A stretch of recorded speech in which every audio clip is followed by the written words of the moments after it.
Vincent adjusted his cufflinks one last time before stepping into the grand ballroom. Crystal chandeliers cast dancing light across hundreds of faces, all gathered to celebrate the city's most influential entrepreneurs. Among them, his wife Natasha was being honored as Businesswoman of the Year. Her fashion empire had exploded over the past 3 years, transforming from a modest boutique into an international phenomenon worth hundreds of millions. He found his seat near the front, watching as she networked effortlessly, her emerald gown catching every eye in the room. Pride swelled in his chest, remembering the late nights he'd spent reviewing business plans, the connections he'd leveraged from his investment firm, the silent guarantees he provided to nervous creditors. All of it done quietly, the way he preferred. Vincent had built his wealth through careful observation and strategic moves, never seeking spotlight or credit. The MC's voice boomed through the sound system, announcing Natasha's award. Vincent straightened in his seat, ready to applaud his wife's moment of triumph. She glided to the stage, tears glistening in her eyes as she accepted the glass trophy. The audience erupted in applause. "Thank you all so much," Natasha began, her voice steady despite the emotion. "This journey hasn't been easy, and I couldn't have done it alone." Vincent smiled, anticipating the acknowledgement. "I want to thank my incredible team, my dedicated staff, and most importantly," he leaned forward slightly, "my lover, Derek, who believed in me when no one else would, who stayed up countless nights helping me strategize, who connected me with the right people, who invested not just money but his heart into my vision. Derek, wherever you are in this room, this is as much yours as it is mine." The applause continued, but Vincent no longer heard it. The room seemed to tilt slightly. He watched Natasha scan the crowd, her eyes finding a man 3 rows behind him, younger, dressed in a sharp designer suit, raising a champagne glass with a knowing smile. Vincent's face remained perfectly composed, years of high-stakes negotiations having trained him to control every micro-expression. He clapped along with everyone else, even managed a smile.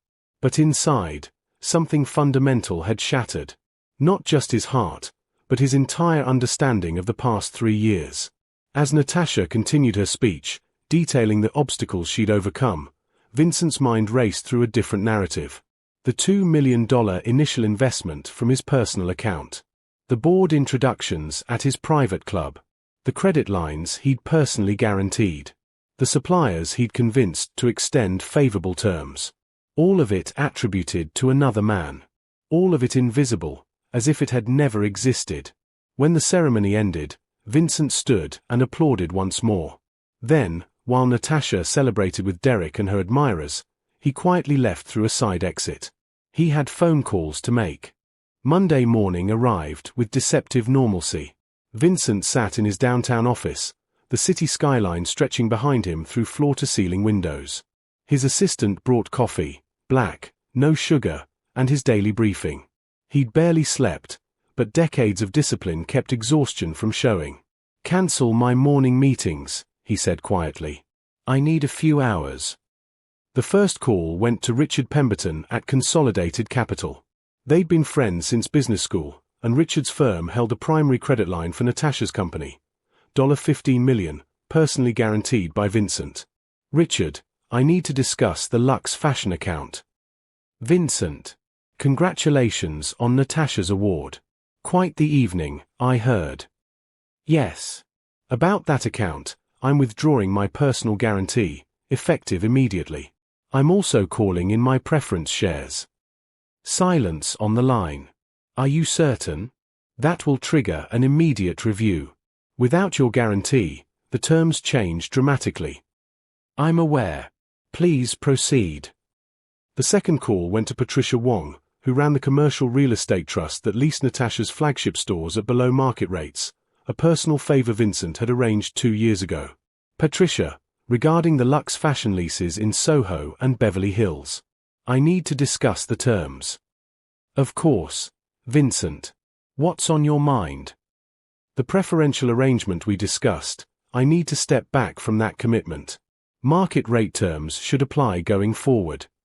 "That's a significant increase, Vincent. Nearly triple.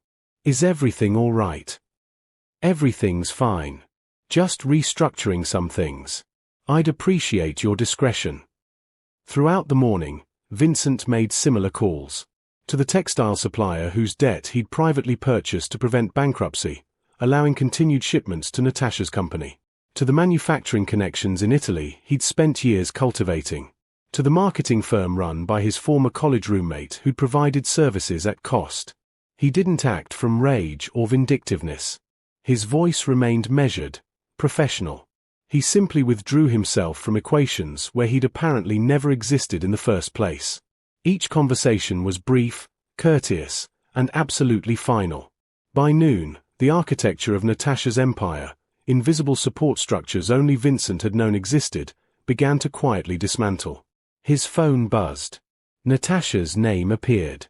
He let it go to voicemail. "Vincent, where are you? I wanted to have lunch to celebrate. Call me back." He deleted the message and made another call, this time to Gordon Wells at Metro Distribution. They'd met through Vincent's investment network, and Vincent had personally introduced him to Natasha when she needed logistic solutions. "Gordon, about the Luxe Fashion account. I wanted to give you advance notice that I'll no longer be associated with that arrangement. You should evaluate the relationship on its own merits going forward. Vincent, your backing was the reason we took them on. Without that assurance, I'll need to reassess the credit terms. Possibly require advance payment instead of net 90. That's your prerogative. I just wanted you to have all the information." The afternoon brought more calls. To the fashion magazine editor who'd featured Natasha prominently after Vincent had quietly purchased a significant advertising package. To the industry conference organizer who'd given her a keynote slot after Vincent joined their advisory board. To the angel investors he'd personally convinced to participate in her series of funding round. He wasn't sabotaging anything. He was simply removing himself, the ghost in the machine, the invisible hand that had guided everything. What collapsed in his absence would reveal what had truly stood on its own merit. As evening fell, Vincent finally returned Natasha's call. "Where have you been?" she asked, irritation in her voice. "Working. What did you need?" "I wanted to celebrate with you. The award, everything. Aren't you proud?" "Immensely. Enjoy your evening." He hung up before she could respond. Then he poured himself a scotch and watched the city lights begin to glow against the darkening sky. The real test would come in the days ahead, when the bills came due and the safety nets disappeared. Then he'd see what Derek's love and belief were actually worth. The first email arrived on Wednesday morning. Natasha was in her corner office, still riding the high of the award ceremony, when her CFO requested an urgent meeting. "We have a situation," Lawrence said, spreading financial documents across her glass desk. "Consolidated Capital just revised our credit line terms. Without the preferential guarantee, our interest rate jumped from 4% to 11%, and they're requiring immediate payment of outstanding balances within 30 days. That's $8.2 million. Natasha felt her stomach tighten. "What do you mean, without the guarantee? What changed?" "I'm not sure. I was told the terms were being reassessed. I assumed you knew." She didn't. She called Richard Pemberton herself, using her most charming voice. "Richard, there must be some mistake about our credit line." "No mistake, Natasha. The terms were contingent on Vincent's personal guarantee. He withdrew it Monday. I assumed you two had discussed this." Her hand trembled slightly as she hung up. She immediately called Vincent. It went to voicemail. She tried twice more throughout the day. Each time, voicemail. By Thursday, the problems compounded. The real estate trust sent revision notices for her flagship leases. Monthly rent would increase from $45,000 to $140,000 for the Soho location alone. The letter mentioned conclusion of preferential terms arrangement. Natasha stared at the document, a cold realization beginning to form. She'd never questioned why her leases were so favorable. The broker had simply said she'd gotten lucky with timing. Friday brought worse news. The textile supplier, the reliable one who'd never missed a delivery, who'd extended generous payment terms, suddenly required cash on delivery for all future orders. The Italian manufacturing contacts stopped returning calls. The marketing firm sent a new proposal with rates 3 times their current billing. What is happening? Natasha demanded in an emergency meeting with her senior team.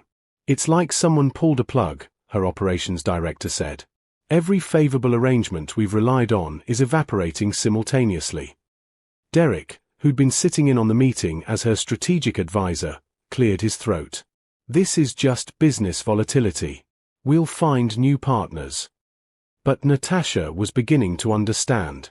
Every door that was slamming shut had once opened with unusual ease. Every connection that was severing had once formed with surprising speed. She'd attributed it to her vision, her pitch, her determination. Now she wondered. That evening, she drove to Vincent's downtown office unannounced. His assistant tried to intercept her, but Natasha walked past into his office. Vincent looked up from his computer, his expression neutral. Natasha, I'm busy. What did you do? She demanded. Every vendor, every partner, everything's falling apart at once. I haven't done anything. I've simply removed myself from arrangements that were unnecessarily entangling my personal business with yours. What arrangements? What are you talking about? Vincent leaned back in his chair, studying her with those calm, analytical eyes. The credit line was guaranteed with my personal assets. The leases were negotiated through my real estate connections at preferential rates. The suppliers were ones I'd cultivated relationships with over 15 years. The manufacturers were introduced through my Italian investment partners. The marketing firm is run by my college roommate. Should I continue? The office seemed to spin. But I built that company. Those were my relationships. Were they? Vincent's voice remained maddeningly calm. Or did doors simply open for you, and you walked through them without questioning why? You never told me. You never asked. You were too busy crediting Derek with the miracle of your success. The words hit like a physical blow. Natasha sank into the chair across from his desk, her mind racing back through 3 years of growth. The impossibly perfect timing. The connections that materialized exactly when needed. The problems that resolved themselves overnight. Vincent, I didn't know. I thought. You thought Derek's belief in you was enough to build an empire. Now you can find out if that's true. He returned his attention to his computer screen. Please close the door on your way out. Natasha sat frozen for a moment, then rose on unsteady legs. At the doorway, she turned back. This is cruel. No, Vincent said without looking up. Cruel would be continuing to invisibly support someone who publicly erases my existence. I'm simply being honest for the first time. You wanted to do this on your own. Now you can. 3 weeks later, Natasha stood in her Soho flagship store at 2 a.m., unable to sleep. The space that had once gleamed with success now felt like a mausoleum. Half the inventory racks were empty. The Italian manufacturers had stopped shipments entirely when invoices went unpaid. The remaining pieces were from cheaper domestic suppliers, inferior quality that her discerning customers immediately noticed.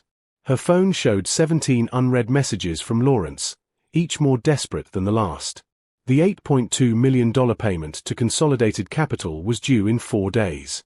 She'd managed to scrape together $3 million by delaying other payments, but that left a catastrophic shortfall. Derek had suggested seeking new investors. For 2 weeks, she'd pitched to venture capital firms, private equity groups, angel networks. The rejections were uniformly polite and uniformly final. One investor had been more candid. Your growth metrics looked exceptional, but they depended on infrastructure that's clearly gone. Without those foundations, the numbers don't work. She'd tried calling in favors, leveraging her recent award, using every contact in her network. But increasingly, she realized that her network had really been Vincent's network, accessed through him. Direct approaches to these same people yielded polite deflections. The Beverly Hills store had already closed. The lease increase made it financially impossible, and foot traffic had plummeted when inventory quality declined. 12 employees laid off, each one a personal failure that haunted her. Derek had been surprisingly absent lately. His strategic advice amounted to platitudes about persistence and pivoting. When she'd asked him directly to leverage his connections, the ones he'd supposedly used to build her company, he'd become defensive. "I gave you confidence and vision," he'd said. "I can't just call up manufacturers and investors. That's not my world." She'd stared at him, really seeing him for the first time. He was a mid-level marketing consultant with a good suit and better hair. He'd never built anything. He'd simply been there, supportive and charming, while she'd attributed every mysterious success to his influence. The full picture crystallized with nauseating clarity. Vincent had built everything. Vincent's $2 million initial investment from his personal account. She'd found the original bank transfer records, marked gift to spouse. Vincent's guarantees, Vincent's connections, Vincent's quiet interventions behind every major breakthrough. And she'd thanked Derek. Publicly. Called him her lover in front of 500 people while Vincent sat in the audience, silent and invisible as always. Her phone rang. Lawrence, calling at 2 a.m. Never a good sign. "They're filing," he said without preamble. "3 suppliers have initiated breach of contract proceedings. Total exposure is $4.7 million we can't cover." Natasha closed her eyes. What are our options? Bankruptcy. Chapter 11 if we want to attempt restructuring. But honestly, without the underlying infrastructure that powered our growth, I don't see how we survive. Chapter 7 liquidation might be cleaner. "How did this happen?" she whispered. "You know how it happened, Natasha. We built a castle on someone else's foundation, and we didn't realize it until they walked away." After hanging up, she sat in the darkness of her dying store. The award, Businesswoman of the Year, mocked her from where she'd mounted it on the wall. She'd been so proud, so certain of her brilliance. She pulled up Vincent's number. Her finger hovered over the call button. What would she even say? She'd humiliated him publicly, erased his contributions, and attributed them to another man. And now she wanted rescue? The phone slipped from her hand. She didn't deserve rescue. She deserved exactly what was happening. Through the store window, New York City continued its relentless pace, indifferent to her collapse. Somewhere out there, Vincent was probably in his office, working on his next investment, analyzing his next opportunity. Moving forward while she drowned in the wreckage of her own arrogance. The irony was suffocating. She'd been celebrated for building an empire. But she hadn't built anything. She'd been handed the tools, the materials, the blueprint, and the construction crew, and she'd convinced herself she was the architect. The real architect had simply taken back his tools and walked away. The bankruptcy auction was held on a grey Tuesday morning in March. Natasha stood at the back of the conference room, watching strangers bid on the remnants of her empire. The company name, the trademarks, the remaining inventory, all reduced to line items in a liquidation catalogue. She'd signed the papers the week before. Chapter 7. Total liquidation. It was over. The past 2 months had been a brutal education in reality. The industry had moved on quickly. Her competitors absorbed her former customers. Her employees found new positions. The business press ran a few stories about meteoric rises and sudden falls, but mostly, people forgot. Derek was long gone. He disappeared after their 3rd fundraising failure, sending a text about needing space to reassess. She'd seen him on social media last week, already attached to another rising entrepreneur, offering his strategic vision. She'd moved back to the modest apartment she'd kept for nostalgia, the one she'd lived in before everything exploded. Most of her possessions from the penthouse were sold to pay creditors. She was financially ruined, her reputation shattered, starting over at 34 with nothing but hard-won understanding. The auction ended. A competitor had bought the brand name for a fraction of its former value. They'd probably produced cheap knockoffs, trading on whatever remained of the reputation she'd built. Or rather, the reputation Vincent had built while she'd taken the credit. Outside the building, rain began to fall. Natasha stood under the overhang, unsure where to go. She'd postponed this moment long enough. She pulled out her phone and called Vincent. "Yes." His voice was neutral, professional. "It's over. The auction just finished." Silence. Then, I'm sorry it ended this way. Are you? The words came out sharper than intended. You orchestrated this. No. I orchestrated your success. You orchestrated your failure when you publicly credited another man for my work. Natasha closed her eyes against the truth of it. You're right. I know you're right. I've known for weeks. I couldn't see it before. I thought I was brilliant. Special. Chosen by the universe for success. You have genuine talent, Natasha. Your designs were excellent. Your instincts for trends were sharp. But talent without infrastructure is just potential. You confused having access to my infrastructure with being inherently exceptional. Why did you do it all? She asked. Why help so much without ever telling me? Because I loved you. Because your happiness mattered more than credit. Because I thought we were building something together, even if publicly it was yours. He paused. I was wrong. The rain fell harder. Natasha watched it bounce off the pavement, each drop creating tiny ripples before disappearing. I called you a lover at the ceremony. Derek. I thanked him for everything you did. I know. I was there. I saw you leave early. I didn't think much of it then. I thought you were just tired. She laughed bitterly. I was so blind. You saw what you wanted to see. Can I ask you something? Did you ever plan to tell me the truth? About everything you did behind the scenes?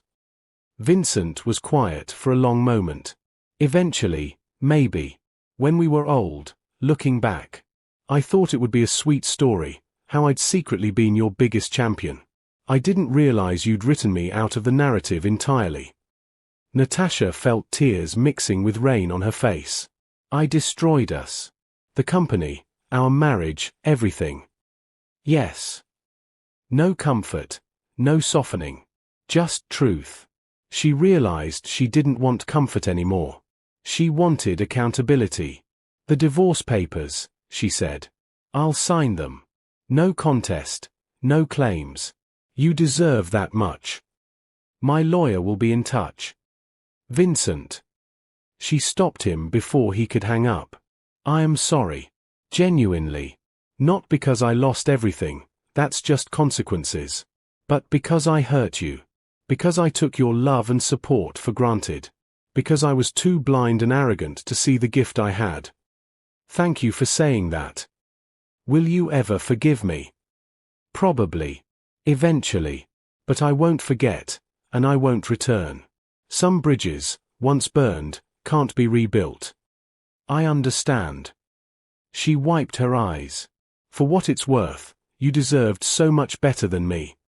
Yes, he said simply. I did.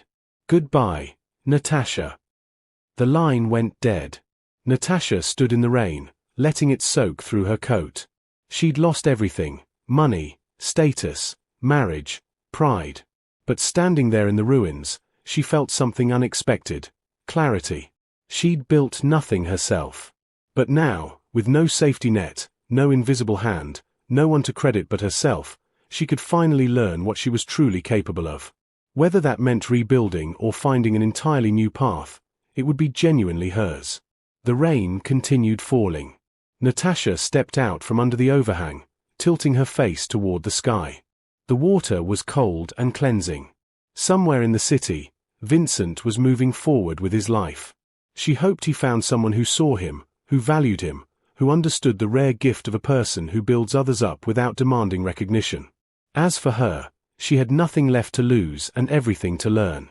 She started walking, no destination in mind, just the next step forward. It was the first honest step she'd taken in years. Behind her, the building that had hosted the auction of her former empire stood indifferent in the rain. Ahead of her, the city stretched endless and unforgiving and full of possibility. For the first time in 3 years, Natasha was truly on her own. And perhaps that was exactly where she needed to be.